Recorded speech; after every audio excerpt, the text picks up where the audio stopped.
வணக்கம். சற்று முன் கிடைக்கப்பெற்ற மிக முக்கியமான செய்தி ஒன்று வெளியாகியுள்ளது. தமிழ்நாட்டில் அடுத்த முதல்வர் யார்? வெளியான மிக பிரம்மாண்டமான கருத்து கணிப்பு. நண்பர்களே, இந்த வீடியோவிற்கு ஒரே ஒரு லைக் மட்டும் சப்ஸ்கிரைப் பண்ணிருங்க. திராவிட முன்னேற்ற கழகம் இந்த முறை மிகப்பெரிய ஒரு தோல்வியே தழுவும். கிட்டத்தட்ட கருத்து கணிப்புகள் 4 நிறுவனங்கள் நடத்திய கருத்து கணிப்பில் திமுகவின் தலைவர் ஸ்டாலின் அவர்கள் 2வது முறை முதல்வராக பொறுப்பேற்பது மிகப்பெரிய ஒரு கடினம் சிக்கல் என்ற தகவல் வெளியாகியுள்ளது.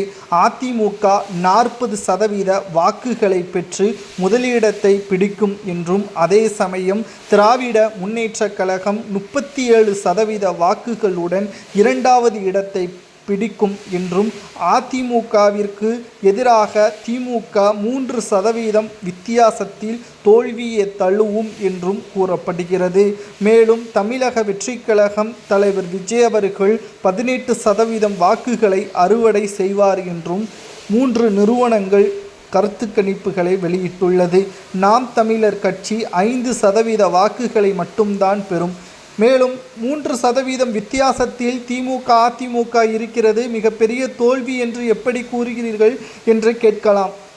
அதாவது ஒவ்வொரு தொகுதிகளிலும் சொற்ப வாக்குகளில் திமுக தோல்வியை தழுவும். அதே சமயம் பிரம்மாண்டமான வாக்குகளை பெற்று அதிமுக ஆட்சியை தனி பெரும்பான்மையுடன் அமைக்கும். மேலும் விஜய் அவர்கள் கூடுதலாக அதிமுகவிற்கு ஆதரவுகளை கொடுப்பார் என்றும் கூறப்படுகிறது.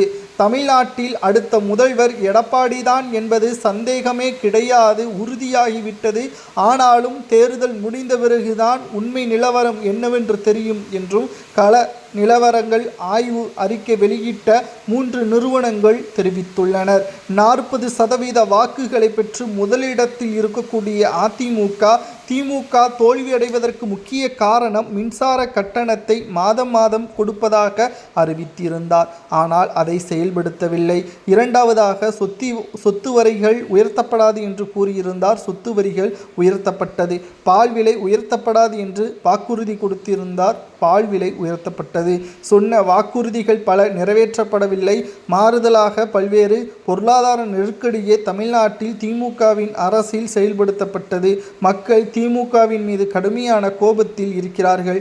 1000 ரூபாய், 2000 ரூபாய், 5000 ரூபாய் கொடுத்து மக்களை அடிமையாக்கி விடலாம் என்று நினைத்த ஸ்டாலின் அவர்களது கனவு தற்பொழுது கனவாகவே மாறிவிட்டதாகவும், அடுத்து தமிழ்நாட்டில் முதல்வராக வருவதற்கு அதிக வாய்ப்புகள் எடப்பாடிக்கு மட்டுமே இருப்பதாகவும் கருத்து கணிப்புகள் வெளியாகியுள்ளது. மக்களாகிய உங்களது கருத்துக்களை கூறுங்கள். 3 நிறுவனங்கள் நடத்திய கருத்து கணிப்பு சரியா தவறா என்பதை கமெண்ட் வாயிலாக கூறுங்கள்.